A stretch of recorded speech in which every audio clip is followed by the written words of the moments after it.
So how Werner came to be in our life is I'd had a really bad day. I'd had like a flat tire, I'd missed an appointment. It was just one of those no good, horrible, bad days. And I came home and I went to sit on the couch and my neighbor goes, "Are you sitting down?" I was like, "If it's bad news, I'm not sitting down."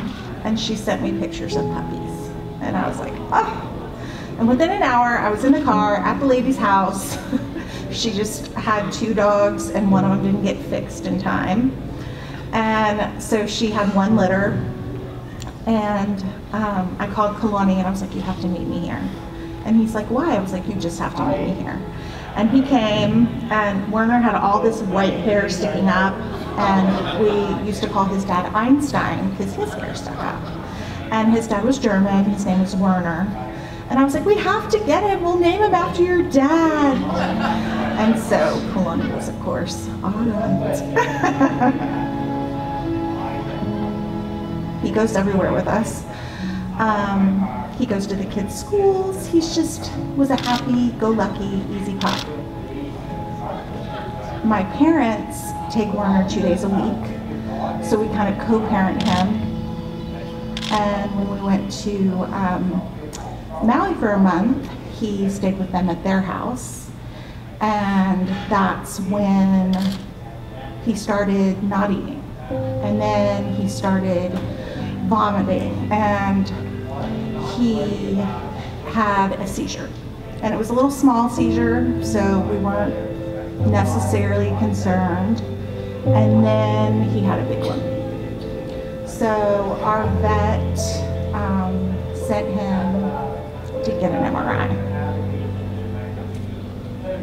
And that's when they called me and said that they were pretty sure it was cancer, and that they had never seen this type of cancer in a dog that was so young. So we waited 24 hours till I could talk with the neurologist, and she basically said that it was huge. It was a huge tumor, it was super invasive, it had legs on it, and that we should just keep Werner comfortable. And I'm gonna get emotional. I was devastated, but I was like, well, he has been amazing these 2 years he's been on this earth. We'll just embrace him, keep him comfortable. I called my local vet and he said, "Yeah, Andrea, I've never seen it before in a dog this young. I'm so sorry." And so I said, "Well, what do you think about going to A&M?" And he said, I don't think it'll change anything." So then I called the neurologist. It took me 10 days to get her on the phone. And I said, "Can you just give me a referral?" She goes, "I will, but I'm telling you, this is a massive tumor." And so, shockingly, when I called A&M, I called on like a Tuesday and they got me in on Thursday. And I was like, okay, this is fate, because they had said it's gonna take a while. And they got me in right away. But on the way there, I was a little nervous, but completely put at ease. Because once you walk into A&M, they have somebody that comes out and introduces themselves to you and then offer you something to drink, and you go to a room. And the vet come in and you get introduced to them. And then, so you're comfortable by then with the environment to leave your pet there for a couple hours. Then they call you back in after they have, I guess, done a team meeting and talked about what the options are. And that's when they said that they thought that they could remove the tumor.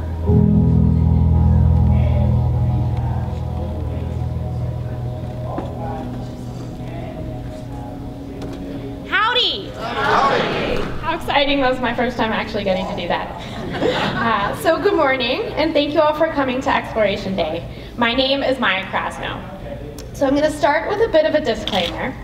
I am not a public speaker. I'm a veterinarian, so please bear with me as I stumble through this. So I'm here today to tell you the story of a very, very special patient named Werner. But first, I'd like to tell you a little bit about myself and why I became a veterinarian. So I was one of those kids that always knew that I wanted to become a veterinarian before I could even say or speak the word. I also knew that despite my horrible allergies to them, that my purpose in life was to help animals. It wasn't until my second year of veterinary school at The Ohio State University that I realized I wanted to become a veterinary neurologist. Now, a veterinary neurologist is someone who specializes in treating neurologic conditions in dogs and cats, pretty similar to a human neurologist. However, in veterinary medicine, we're also responsible for neurosurgery. And I thought that by combining medical and surgical interventions that I would be able to help a lot of animals and the people that love them. So following my graduation from veterinary school in 2016, I then completed an internship at North Carolina State University in preparation for a residency in neurology. And I'm now happy to say that I'm halfway through my 3-year residency in neurology here at Texas A&M's Veterinary Medical Teaching Hospital. I really wanted to come to Texas A&M because of the incredible educational opportunity that there was for me here. As a teaching hospital, A&M's primary goal is training the future generations of veterinarians. Here, I also have the added advantage of being able to learn from 5 different faculty neurologists, making this one of the most robust programs in the country. So not only do I have the opportunity to learn from other neurologists, but I also have the chance to frequently collaborate with other services, faculty, and residents within the hospital. One of the most frequent services that we work with as neurologists is the incredible oncology service that's comprised of numerous medical, radiation, and surgical oncologists that all work together to fight cancer in dogs and cats. One of the other advantages of being part of a large academic institution is that we can attempt to do things that other practices can't because of our access to external resources and our ability to collaborate with other colleges within the university. So now I'd like to tell you a little bit more about Werner, whose case has been the highlight of my career so far and is a prime example of what we do here at Texas A&M. As you just saw in that video, Werner's a very, very special dog who's incredibly loved by his family in Austin. And I'm here to tell you the next part of his story. When I met Andrea, Werner's mom, back in October of 2018, I felt just like she did. I was so surprised to see such a large tumor in only a 2-year-old dog. Werner's tumor was called a multilobular tumor of bone, which is a type of cancerous tumor that is pretty rare and grows on the flat bones, most commonly the skull. In Werner's case, his tumor was pushing against his right eye, and it had also gotten so big that it was causing compression of his brain and resulting in seizures. Werner also had been experiencing behavior changes that he really wasn't acting like his happy-go-lucky self anymore. So Dr. Joe Mankin, my faculty neurologist, and I knew that without intervention, Werner likely only had probably a few weeks left to live. We thought that with the help of our colleagues at the Veterinary Medical Teaching Hospital, that we might be able to come up with a plan that could save his life. So the first step that we took in Werner's case was to get scans of his skull. Texas A&M has state-of-the-art imaging equipment that allowed us to perform a CT scan of his head combined with an angiogram in order to better get an idea of the extent of the tumor as well as the blood vessel involvement. On the screen behind me, you can see the CT scan of Werner's head showing the tumor, which, as you can see, is quite massive.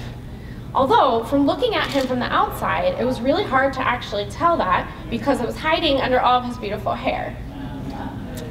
After looking at the scans, we knew that surgery was really Werner's only chance, and for us, saying that there was no hope to Andrea just wasn't an option, regardless of how many times this tumor had been deemed inoperable. We also knew that this wasn't going to be a typical case and that we would need to collaborate with a lot of people from across the college in order to come up with a plan. So we consulted Dr. Brandon Janssens, who's our surgical oncologist.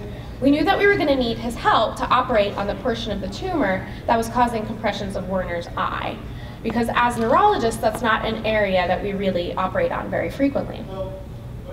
We also asked for help from 2 of our clinical assistant professors, Dr. Michael DeVoe and Dr. Beth Scallon. They helped us brainstorm possible strategies in order to hopefully save Werner, but also strategies that would be cost-effective, relatively simple to achieve, and ideally totally cutting edge.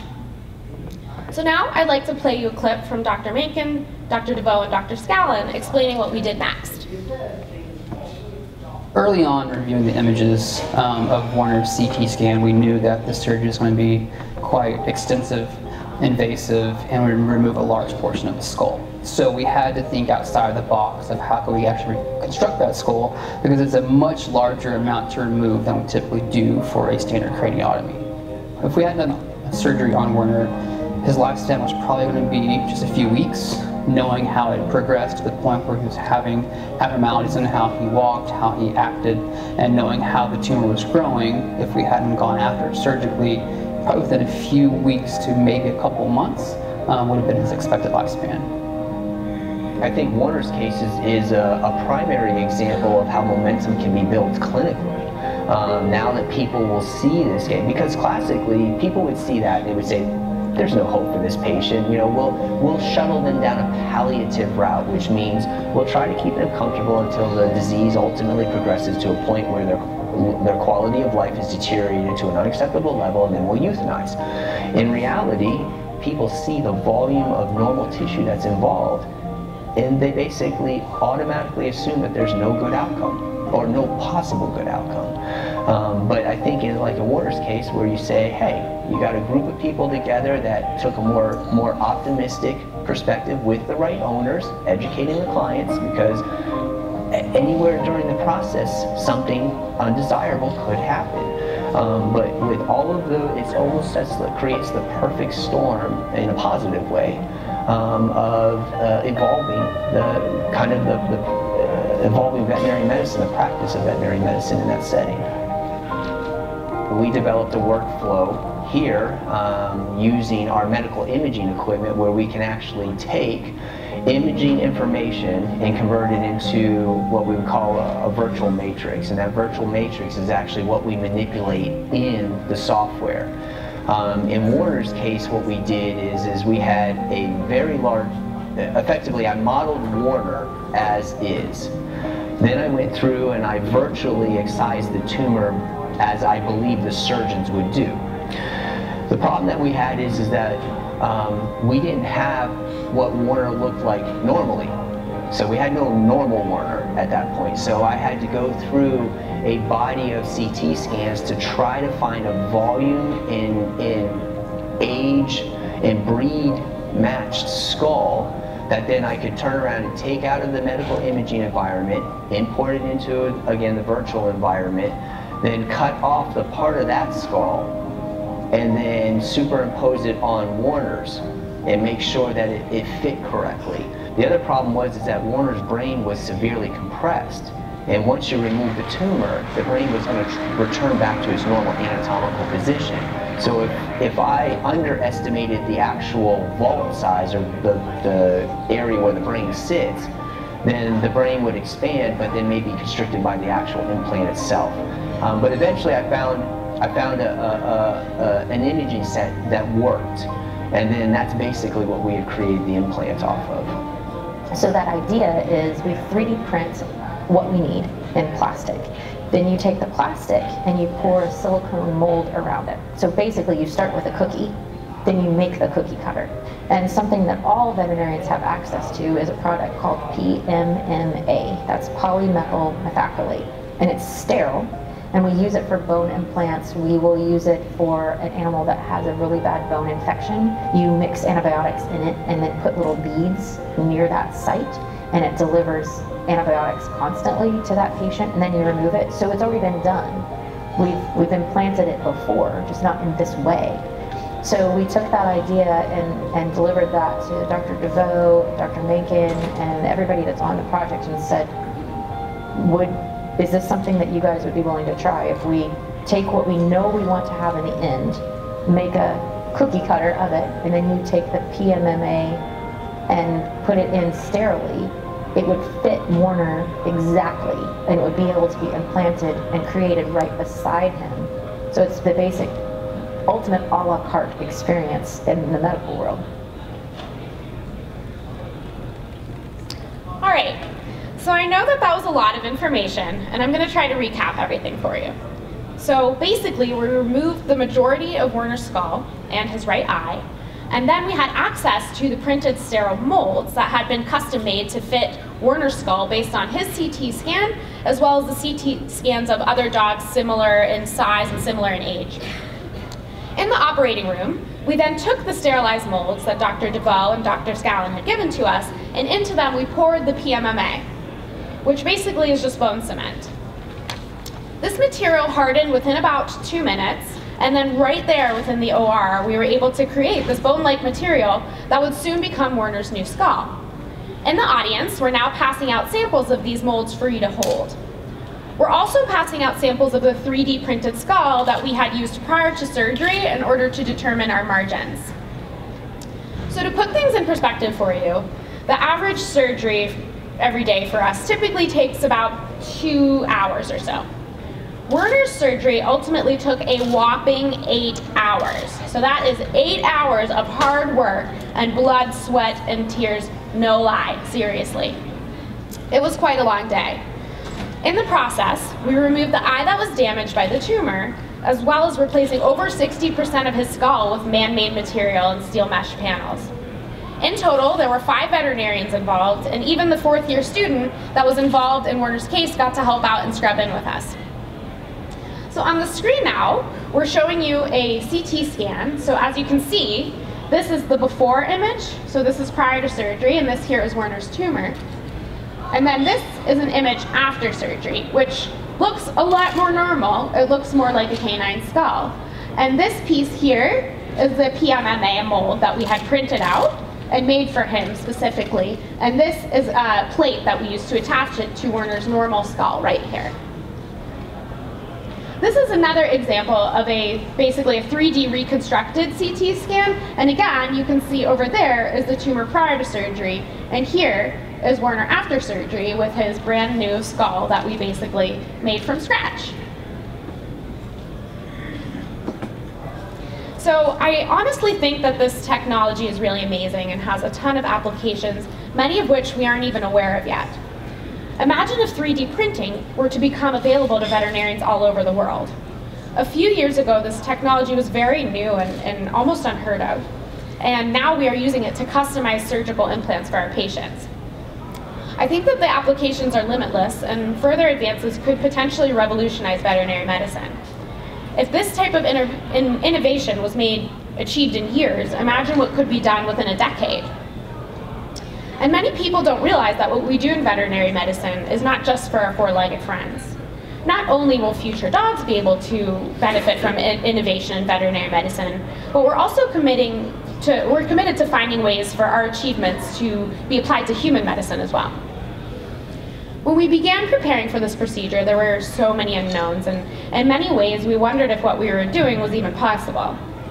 And what I didn't know at the time of surgery, but found out later, was that Andrea originally brought Werner to Texas A&M because she thought that he wasn't going to survive. She ultimately believed that if she was going to lose him, the best possible outcome would be for him to be able to teach veterinary students and to have them learn from his disease. In reality, we all ended up winners in Werner's case. For Werner to have left the hospital without his tumor was really a dream come true for all of us.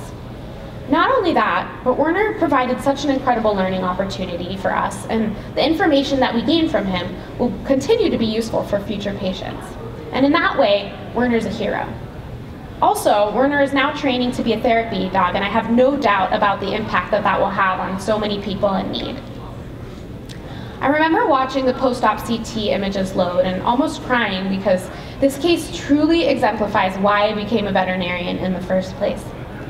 I feel incredibly lucky to be a part of this college and to be trained by people from Texas A&M who go above and beyond for their patients by collaborating with each other and refusing to give up, even when the task at hand seems like it's impossible. So to close, I'd like to play 2 more clips for you from Dr. Menken and Dr. Scallon. I think Werner's done fantastic. He is a dog that after surgery woke up very, very quickly.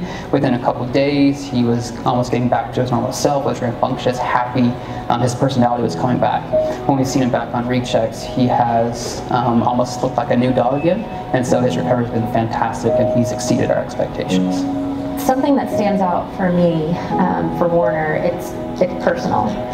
My father passed away 2 years ago, and the thing that made him happy when he became terminally ill was his dog. His dog was there with him forever, and when Mike DeVoe was telling me about Werner, I could just imagine how much his family loved him, because why else would you come to Texas A&M with a case you were told was a lost cause and say, you know, if you can help me, I'd love to help because I love him so much. And the fact that we were able to come up with something that was the right thing, the safe thing to do for him was amazing. And then we heard a day or two after surgery, he was eating. And if you have the ability to see the MRI and the bones that were removed from him and how unstable he should have been from all that removal, I felt like my dad was happy with me. I felt like it was a moment that I had never met Werner's family. I would love to, but I'm thinking about how their lives maybe would have been different if we weren't able to do this and have the support from everybody who helps support this college and the initiatives that we do. Without that support, Werner wouldn't have that moment with his family, and that means a lot to me. And to know that he's happy and not in pain is truly amazing. That everybody collaborated to make this happen, and it was awesome.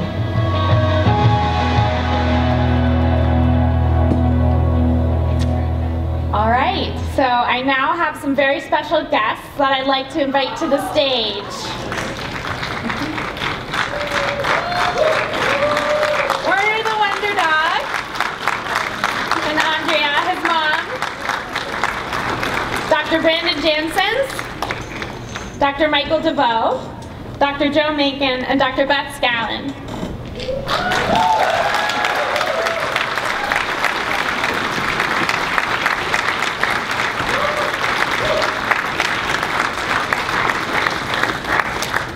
All right, and thank you all for coming.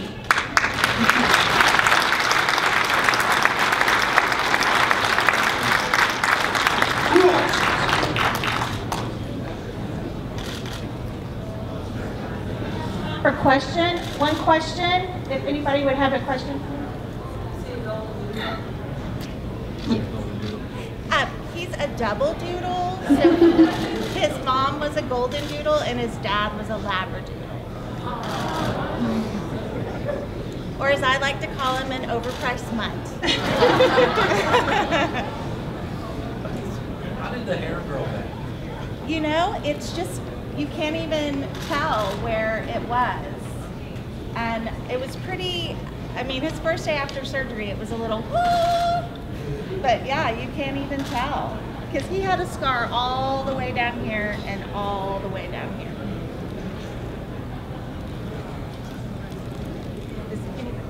You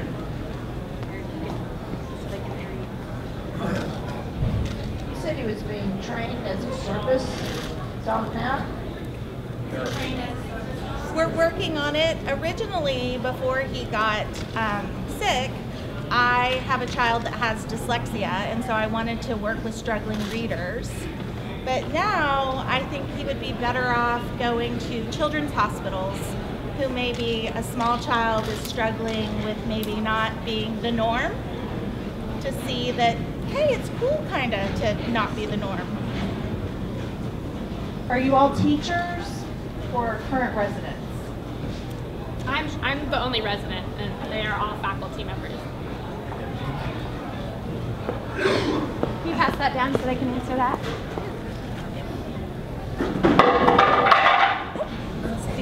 You were about to say the rest. You said, are we teaching in the curriculum? Is that what you're asking? Or Are all of you teaching the current veterinary students? all of us are, yes.